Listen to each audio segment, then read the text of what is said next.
This is Dustin May from the LA Dodgers, and we've got the Rapsodo Mobile Launch Monitor and the shot tracer data here, which again, these are really great numbers to be able to see and be able to use. Plus the video is incredible that you can have access to it. Now, the first thing I notice here is in posture. So a lot of knee flex, maybe a little bit too much on his toes, hands are in really close. So what's going to happen is it's almost impossible to create enough room to swing. So he's going to get a little steep. He's going to want to come over it a little bit. The other thing is that right thumb is on the wrong side of the shaft. So you never want your right thumb on the side of the shaft. So we're going to have to fix that. So let's watch what goes on with his swing.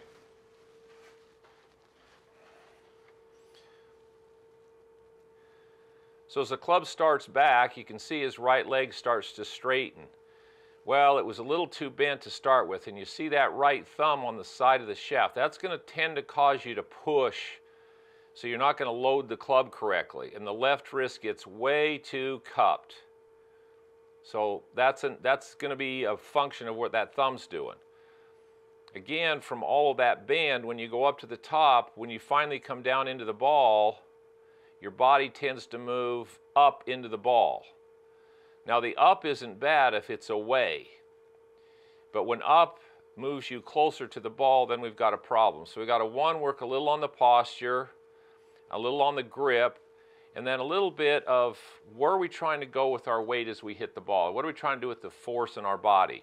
And that's going to be what we're going to show him with his full swing.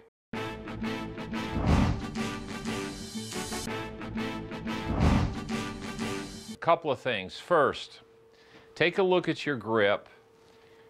Again, we're into, if you go tour players, there isn't one tour player who puts their thumb down on and on the side of the shaft for a lot of reasons. It's very difficult for your wrist to hinge correctly. You tend to lose a lot of angles because that thumb wants to push. So the first thing we want to do in your grip, your right hand, that thumb goes right up against your index finger. Your index finger goes here and then it falls back. It creates a bridge for that club to rest in.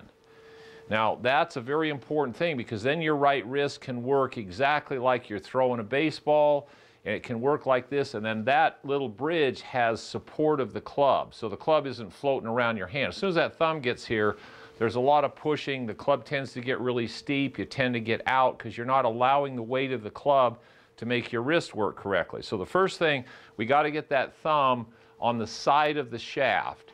It doesn't go on top. You've got it on the back side.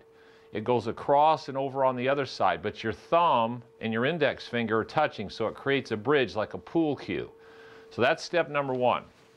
Step number two, when you set up, a little too much knee flex and your hands are really low and you're out towards your toes. So what's going to happen, the minute you start back and you start to go back, the tendency will be to take the club to the inside, which you don't do too bad of, but now when you're out here, now your body's going, uh-oh, I'm too much out this way. So as you start down into the ball and you try to use the ground, your body tries to get back over your feet, and so everything straightens up.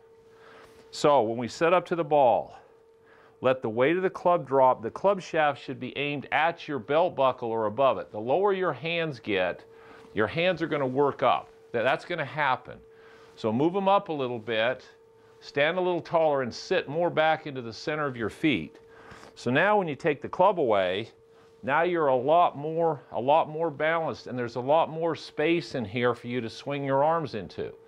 Plus, like I said, when you get out on your toes and you get here and you start down, then your body goes, uh-oh, I got to get back over my feet. So it starts pushing you this way, pushes your hips up and into the ball. And you don't want your hips going this way. You want to be sitting here where when you start down, your hips actually move away. So like in baseball, wherever you start your right hip, when you hit the ball, you don't want your right hip closer to the plate than it was at address. You want it to come back to the same place. Well, yours is too high, mainly because too much flex, a little out on your toes. So then when you start down, your body goes, I'm off balance, so you try to get back on your feet, boom, and your hips move up a little bit. So yours is a lot set up.